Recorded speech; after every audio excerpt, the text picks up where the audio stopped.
Hello mga kayoyo! Tayo naman ay may bagong video for today! Happy Valentine's Day! Siyempre dito kami sa Korean by Letty's Bar and Grill. Ayan. Napakasarap dito guys. Sobrang mura lang. Pwede kayong mamili. Unlimited pork and beef na siya for only 299 pesos.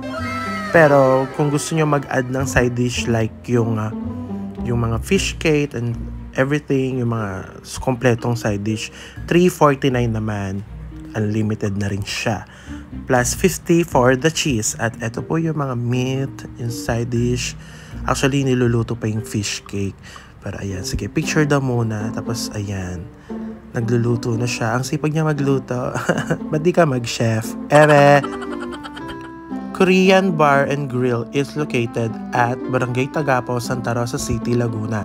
Malapit lang ito sa Pure Gold, Tagapo.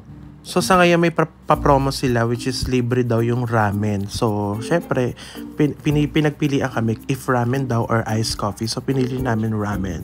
So ayan, napakasarap ng meat dito. Mahusay ang pagkaka-marinate, mahusay ang flavors, mahusay ang kimchi, yung mga side dish, mga sauce, and for the boomerang. Okay Actually, ilang years na kami dito kumakain. Talagang nasusulit namin. And kapag hindi namin afford yung mga mamahaling samgyupsalan, is dito kami kumakain kasi sobrang kaparehas lang din and kasing sarap na mga meat sa mga mamahaling samgyup. For me, yun po ang aking opinion. Okay kain tayo. Sarap. Diba, kahit tumutubo na yung mga chismis natin, yung mga balahibo sa pes. Laban lang. For the laps. Pak. Wala siyang shimmer ngayon. Korean Bar and Grill is open at 2 p.m. to, hindi ako sure, minsan umaabot sila ng 11 but madalas 10 p.m. talaga yung time nila. And close sila every Tuesday. Kaya itry nyo na dito guys, ang sarap. Tapos may mga shabu-shabu din, hot pot. Yan, ang daming choices. Hindi ko lang napakita yung menu pero andito lahat ng gusto nyong kainin sa isang Korean restaurant. Ayan, higop-higop. Huwag natin putulin ang noodles. Sarap, 'di ba? Kaya guys, itry nyo na dito. Sa mga nagtatanong sa akin lagi pag nagpo-post ako. Ayan, dito yan sa Barangay Tagapo. Kaya itry nyo na. Bonggang-bongga. Isayaw na isayaw. Isaw-saw natin yan. Sabi niya perfect daw. Diba? Perfect. Kaya inunahan ko Tapos ang fresh ng dito. May cucumber. Fresh yung kimchi. Tapos may fresh din yung lettuce. And ano nga tawag dyan? Ayan, kasama yan Kaya 349 yung pinili namin. Actually, bago yan sa menu nila, ang sarap-sarap pala talaga niya, bonggang-bongga. Kasi dati, okay na ako sa meat lang, tapos may lettuce, tapos may kimchi, syempre yung cheese, tapos may, ang tawag dito, ano nga yun, yung mga Korean paste, yung mga maanghang, ganun.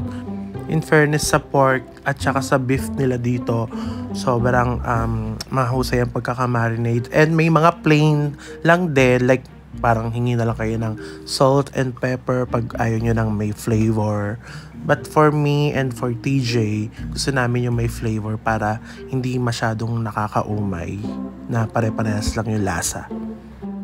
Hindi lang din ako fan ng chicken sa samgyup. Kaya, and so far, wala naman ata silang chicken dito. But I'm not sure, you can ask naman sa ating mga servers, sa mga food servers natin. Kaya, magkupit tayo ng meat. Kasi talaga mahahaba yung meat dito. Ayan. Hindi siya ganun kanipis. Talagang masusulit mo yung meat dito. And nakakabusog naman talaga ng bonggang-bongga. And mapapasarap ka talaga ng laps. Katulad ng ginagawa ko ngayon. Talagang nagfo-focus ako sa paggaganyan ng mga meat, ang dami sinabi.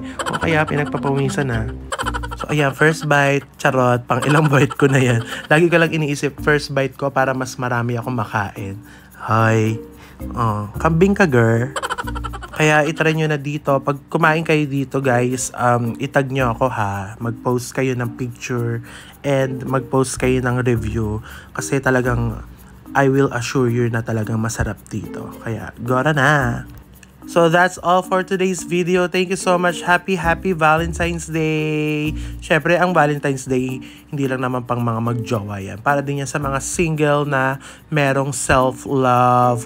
Kaya mahalin ang sarili para hindi ka ma-very wrong. Okay ah? Bye!